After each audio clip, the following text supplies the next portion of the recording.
Hello. Today we have Fran Reilly is with us, and she is the executive director of a nonprofit Newsleaders Association. Welcome, Fran. Hi, thanks for having me.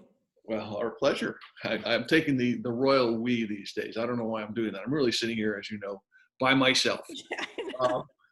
We are happy to join you. We are happy to be here as well. Right. I sit here by myself.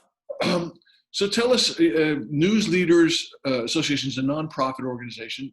Tell us a little bit about that, Fran. So Newsleaders, it's a new role for me. I've only been with them for about 5 months. They're a 501c3 and a 501c6, and there's a difference between the two. A 501c6 can advocate, like in Washington. You can be on the Hill. There are lobbyists involved with 501(c)(3)(6)s, and because Newsleaders is all about protecting First Amendment rights and advocating for journalists, it's important to have the 501(c)(3)(6) status. 501c3 allows you to raise money, and that's tax deductible. So when you're starting a nonprofit, generally you're starting a 501c3, and it's just a matter of filling out the right form. It's not, nothing much more mysterious about that. You fill out a form for the IRS, and you have to talk a lot about your mission and that sort of thing.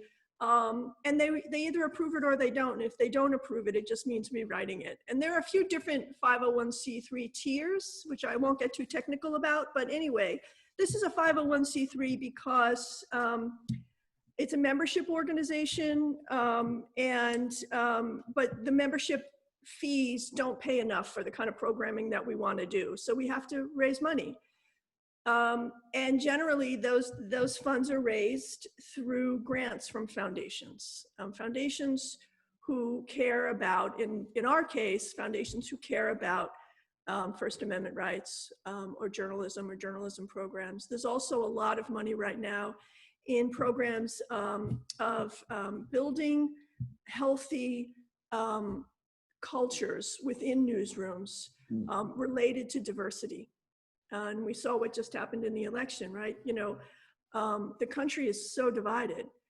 So there's definitely a thought and action around irrigating that newsroom landscape so that it represents the communities the news outlets are serving. So I've been in this role for just 4 or 5 months. I really haven't raised a dime, but I'm getting ready to. But I've had a number of nonprofit roles in and around publishing, and I've been on nonprofit boards. And so my original background was in for-profits, and there's not a lot of difference in my experience in running a for-profit and a nonprofit in terms of the day-to-day and what needs to get done. It's how you're bringing in money that's different. And so we can talk a little bit more about that, wherever you want to go with that. Right, and I think that's something, it's what's interesting is this nonprofit model for publishing. Yeah.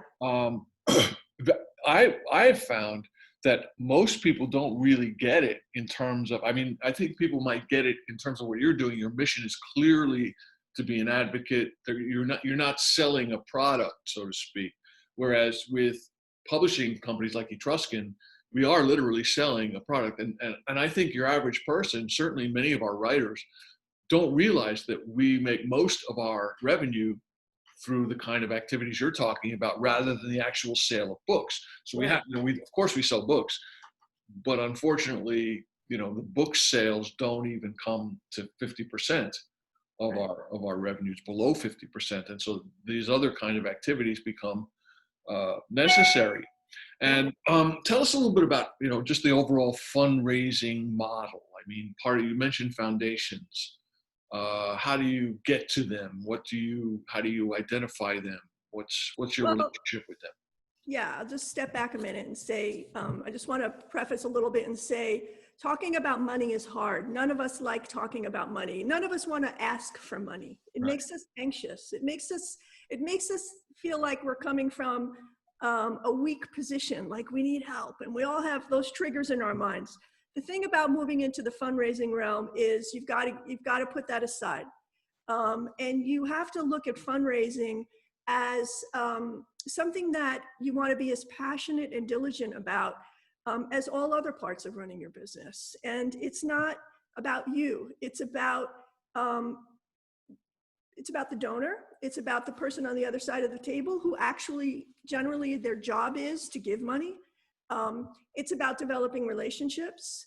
And it's about being really persistent. And it starts just like any good, novel does, or poem even, in some ways, with research. You start by looking at the landscape. You start by looking at, first of all, understanding very much about what your own mission is. You've got to have that figured out, and you've got to be able to say in a sentence, and then looking at who else is like you out there, looking at that ecosystem, and looking at peeling the layers. Who's funding them? And who's funding those that are funding them? And who's funding those that are funding them? Just really researching your terrain and your territory. Take the time to do that. It saves so much time. And then you come up with a list. Maybe it's 10, 12, whether it's foundations or people with wealth. And you begin to create strategies around contacting each of them. The first place you always want to start is your own network. And you might think, oh my God, I'm never going to ask my own friends for money. It's what a terrible thing. But by network, I mean, like, again, who's around you? Who's around you that knows people? Really go through your Rolodex, that mental Rolodex. Who works at different companies that might have affiliations with a foundation? Who might know someone who's interested in a topic that you are covering and you're writing about? Who is a philanthropist? And so starting with your own network is really important. Again, and figuring out the ecosystem that you're operating in and who is funding in that ecosystem. And then in terms of grants, I know that one can just go online generally and fill out an application, but that's like sending, a pebble into the sea. It's very unlikely you're going to get that grant. What you want to do is try to develop a relationship with that foundation, especially if it's a mid-tier or small foundation. Get on the phone, ask to talk to a grant manager. And if you're passionate and sincere and authentic about what it is that you need to raise money for, and I know you are, that person on the other end is going to hear you, and you want to start a dialogue. And you want to ask them about their strategy. And you want to ask them about what their priorities are. Because oftentimes foundation priorities change year over year. Generally, they're in a specific cluster. But often, they're going through their own strategic planning processes and their own, reevaluations.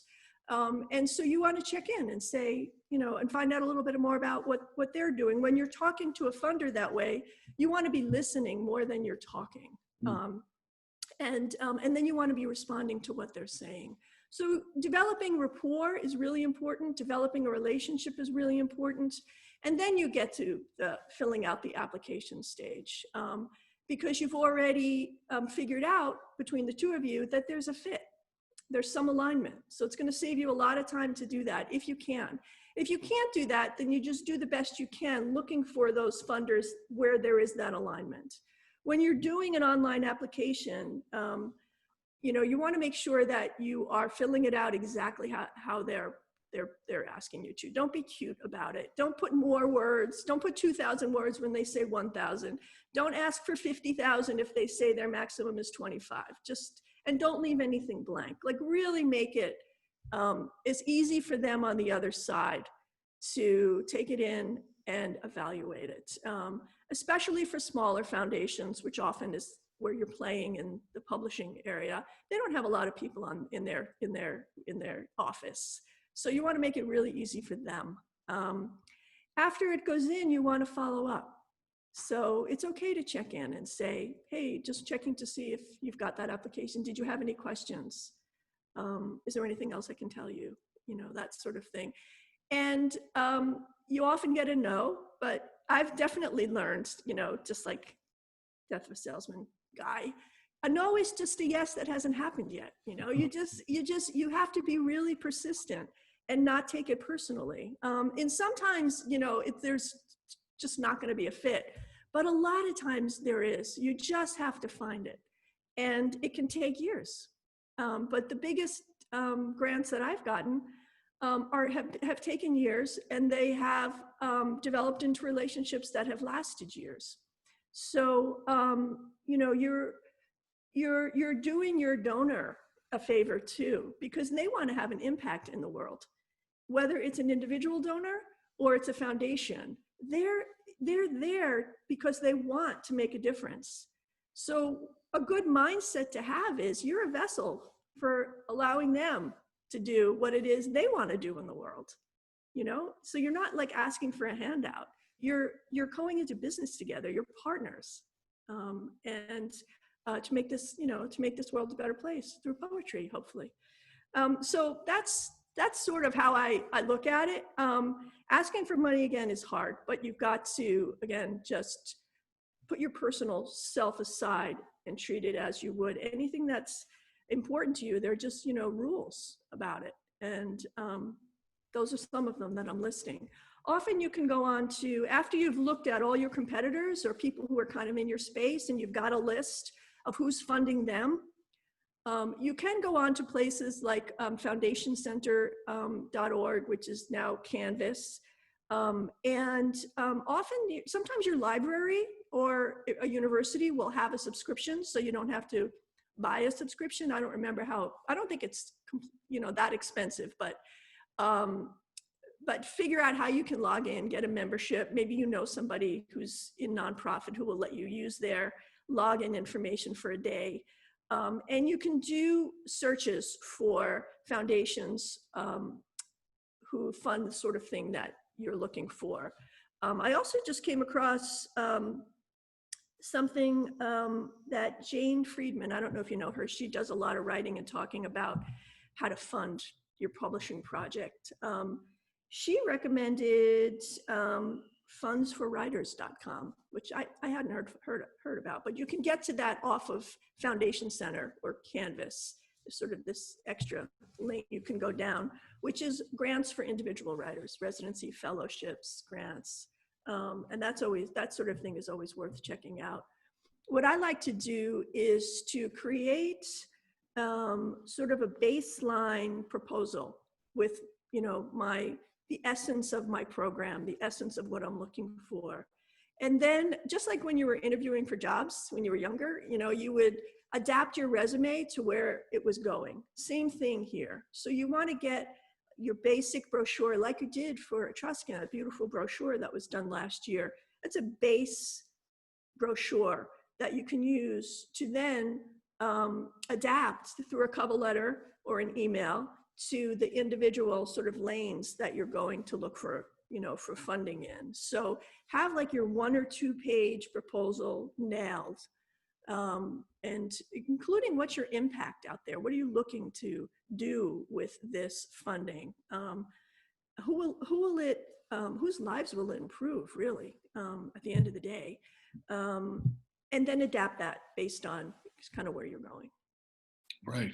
Yeah, that's really fascinating stuff. I think about the fact that for Etruscan, for instance, you mentioned a network. And I've been here in Youngstown for many years. And because of that, of course, I do have something of a network at the professional level.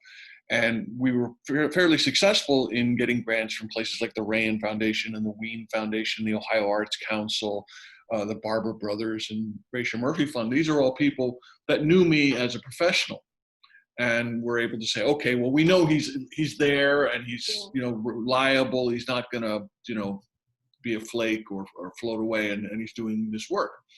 What's interesting is how difficult it's been elsewhere for us. When you don't have that network, right? Yeah. When you don't have a person standing there. So even in Wilkes-Barre, where of course we're housed, but I'm only there, twice a year, and of course we're also partnering with the Wilkes program, and they are a nonprofit looking to raise money. So there was always that kind of, we couldn't poach the places that they were going to, but I just want to, emphasize how important that network is.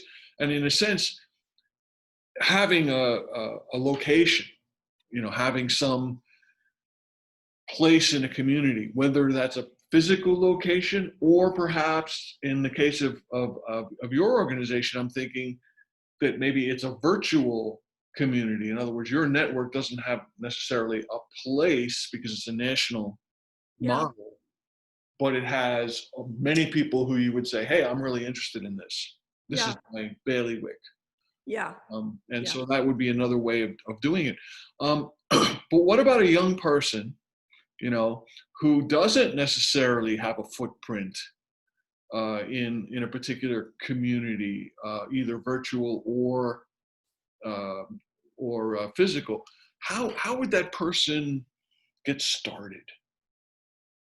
One way is certainly some of the things that I've listed in terms of just resources, but depending upon what it is you want to do, oftentimes you can volunteer somewhere to start to do what it is you want to do ultimately.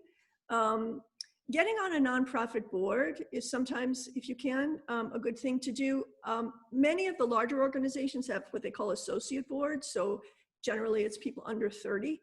And they want you on that board because they want you to help them raise money, but they're going to show you how to do that. So, so if there's a specific, subject matter or cause or issue that you're interested in, find out in your community who's doing that and needs help and just step in. It also gets you in the mindset of raising money and doing outreach. So that's one thing you can do. I just also, want to go back to something that you just said about network. People give to people. They're not giving to a corporation. They're not giving to, an imprint. They're giving to a person. And so that's why it's important to, even with grant managers across the country, try to develop a relationship with them.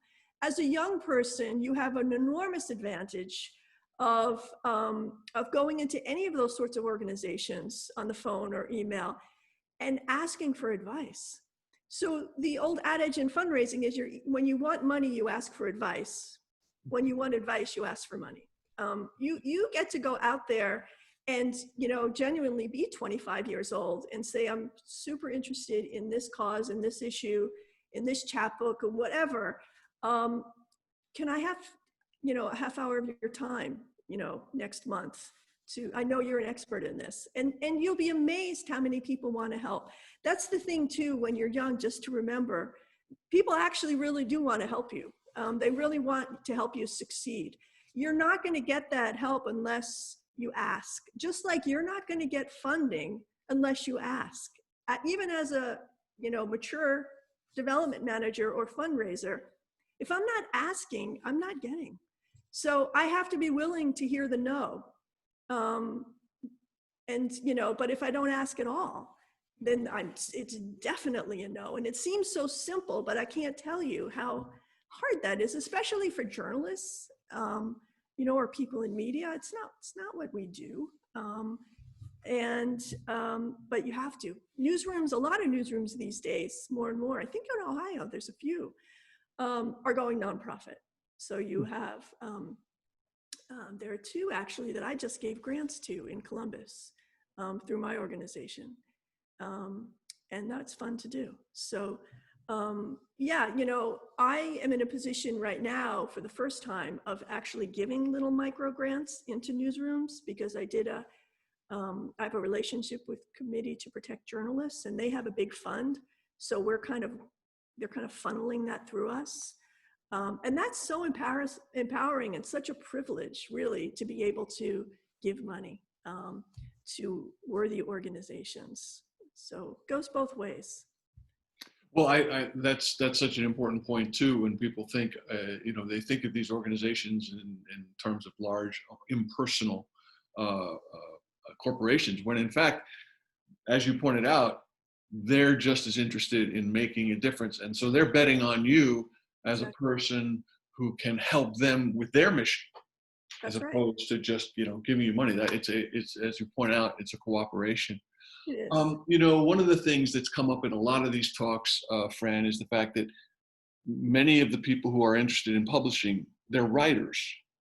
And they, of course, have developed that temperament, that skill, those skills, and they're oftentimes not compatible, or they seem from a different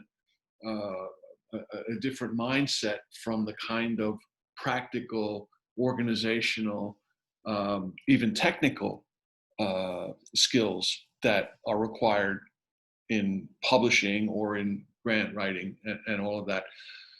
And you're a writer. And how do you find yourself mediating between those two kinds of mindsets?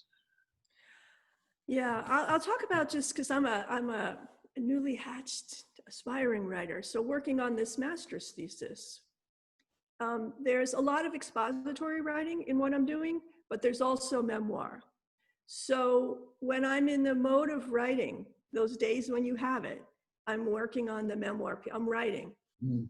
When it's not there, I'm working.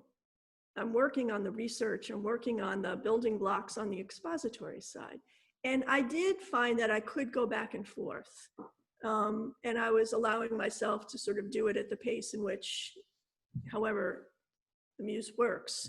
But to answer your question more specifically, if you have writing skills, there are so many people who want people who can write grants. You think that there aren't, but there actually are. I would dive to have somebody, who was a good writer, who understood, what I'm trying to say, and could, on a freelance basis, write some grants for me. There is that work out there. There are some credentials that you can get to be an official grant writer. I don't think you really need them. I think that, again, if you can get in somewhere, whether it's that volunteer place or whatever community thing, and you start to write some grants, you'll have the experience. There's a general format. The thing about grants is, especially when you're doing them online, they generally have a format that you follow. And oftentimes it's a system that goes across thousands of different organizations use the same system, the Flux system, FLUXX, to take in grants. And so the part where the writer comes in is the meat of that grant proposal, which is really about the aspirations of the program, the description of the program, the impact the program's going to have. Everything else is, is more technical stuff, and anybody can do that, really. So, I think because it is so generally formulated, that you can, if you want to, move into that grant writing. It just takes a lot of time, and that's what executives or people in business, in the office, don't have. Right, right. Thank you so much, Fran Reilly, and we wish you the best of luck with the memoir that's coming out, and with your new position as executive director of Newsleaders. Yes, and please, if anybody wants to reach out to me, please do so. I'm happy to answer questions or make connections or anything that I can do. Don't hesitate. Thank you, Fran.